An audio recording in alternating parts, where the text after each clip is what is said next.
Hi everyone, welcome to Barter Hordes. My name is Robert. Today's video is going to be a short review of the two most recent books that I've read. I think I've read 5 books now for January, so I'm off to a decent start. The first one is the hot buzz book from January, Chloe Benjamin's book, The Immortalists.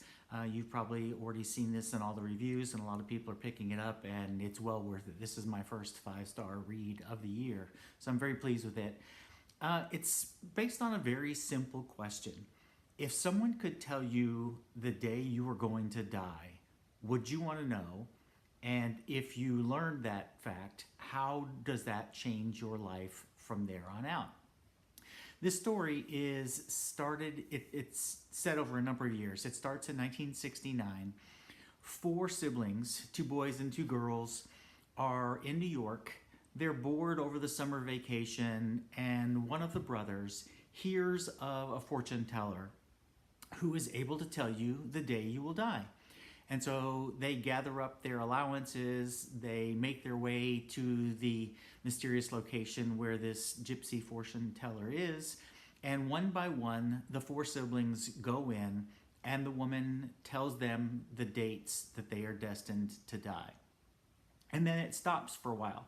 Years pass, and then the book picks up and tells the stories of the 4 siblings as they approach that fateful date and how it affects their lives. And a lot of the book is about the question of fate versus free will, about the decisions you make about your life if you think you're going to die on a certain date. Do you make decisions that make that prophecy self-fulfilling, or is it fate?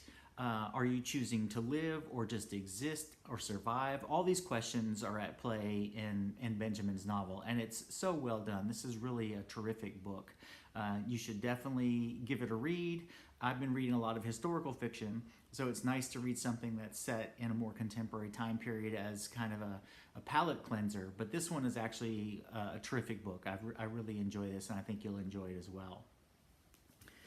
The second book that I read since my last video is another historical novel about World War II. I kind of been reading a lot of them lately. It's Lilac Girls by Martha Hall Kelly. And it's the story of, it's actually 3 different women's stories. The book is told in first person from each of these 3 different women's perspectives. The first one is a woman named Caroline Faraday. She's a New York socialite who also works for the consulate that helps French citizens in America work through their paperwork hassles, especially as World War II is breaking out. It seems like half the people in France want to leave, and the other half that are in America want to go back, and she's caught trying to help a lot of these people.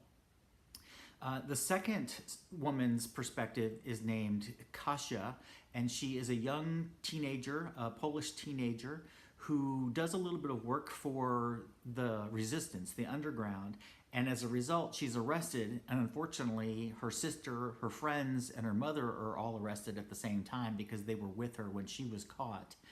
And she and her sister and her friends get sent to a German concentration camp at Ravensbrück, which is the only major concentration camp devoted solely to women prisoners. And there, she and her sister become experimental subjects. There is a program there to do experimental surgeries to test how different drugs react to different agents that are introduced to wounds, and these women are disfigured horribly as a result of these surgeries. The third woman is actually one of the doctors at Ravensbrück. She's the only woman on an all-male physician staff. She only takes the job at Ravensbrück because no one is taking her seriously as a woman doctor, and it's literally the only job she can get in medicine as the war is breaking out. At first, she's appalled by what she sees there, has no idea how bad it's going to get, but ultimately you see her humanity and her ethics drip away slowly as she becomes part of the problem and is one of the surgeons who operates on these girls. They become known as the rabbits partly because they end up having to hop because their legs are so disfigured by the surgeries that they undergo, and also because they're experimental animals for the German machine. And the novel goes from 1939, when Hitler first invades Poland, all the way up to 1959, so quite a few years after the war is over, because the aftermath of the Nuremberg trials, the aftermath of the Polish women coming to America for medical care and for representation legally to get their reparations from the German government, all of that binds these women together in very unusual ways. The term Lilac Girls actually refers to a garden at Caroline Faraday's house in Connecticut. She has a very elaborate lilac garden, and she is there with Kasia at one point, and they have a conversation about how the lilacs only really bloom after an extremely harsh winter. And so that becomes kind of a metaphor for what these Polish women have gone through. And the two sisters, Zuzanna and Kasia, are like the lilacs in the sense that they are starting to come back to life after all that they've gone through in the prisoner of war camp, and then afterwards too, trying to deal with the aftermath of what their experience was and losing their mother and so on. So there are a couple of little quibbles I had with this book stylistically, but for the most part, it's a tremendous story based on actual people. The research is wonderful. The writing is fairly tight. The suspense is pretty high in some points, as you might guess. But overall, I think it's a really terrific fictional retelling of an amazing story that very few people probably have heard about. I had heard of Ravensbrück barely in my historical reading. I knew that it was a camp, but that was really about all I knew about it. I didn't even know it was a camp devoted solely to female prisoners until I read this book. And so there are a lot of elements of that story that were new to me. And so I really appreciated the novel for that reason alone. So another really good historical novel for you to check out, especially if you're interested in World War II novels, as I am. On a business note, those of you who have been to my channel a couple of times know that it's brand new, and I'm still trying to figure out exactly where I'm going to film, given that I don't have a good place at home. As you can tell, the lighting in here is awful, but it's a little bit colder today, and I don't feel like sitting on the roof. I'd like to know if you would like me to continue doing a short video for each book as I read them, or as this video did, put two books together. I'm not a big one for doing book hauls, and I'm not sure I'm going to do monthly wrap-ups, although those videos seem to be wildly popular.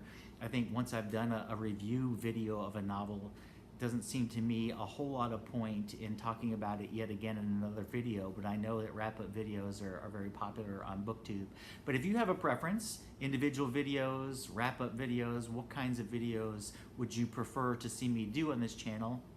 I'd like to keep them relatively short. I'm not a big fan of really long videos, either as somebody who's making them or as somebody who watches them. So I'll probably continue to keep mine hopefully under 10 minutes.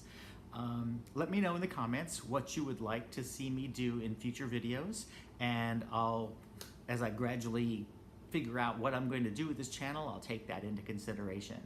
For now, that's it for me. I'll talk to you again soon in a new video. Bye.